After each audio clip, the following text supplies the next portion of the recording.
How to fix MeetMe app login problem.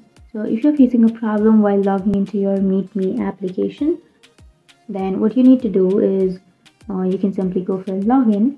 So if you're facing a problem while logging into your MeetMe application, then while logging into your account, first you need to make sure that you're entering the correct information.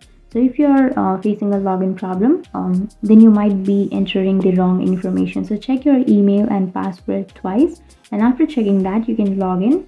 And if you are still facing the issue, then remove that and open up your settings. And here go for apps and notifications. Go for see all apps and then search for MeetMe. And then go for storage and cache. Go for clear cache, and after clearing your cache, go for clear storage, which is on the left side, and then tap on OK.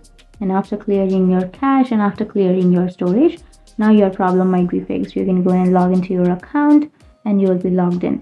But if that still doesn't fix your issue, then go back and then tap on uninstall and tap on OK and uninstall your application. And after uninstalling, you can again install it from your Play Store or your App Store, and then you can log into your account. But if that still doesn't fix your problem, then tap and hold on to that power button and go for a restart. Tap on that restart and restart your device. And once you restart, your problem might be fixed. That's it. These were the few fixes to your problem. And if you have any questions, feel free to comment below. Thanks for watching.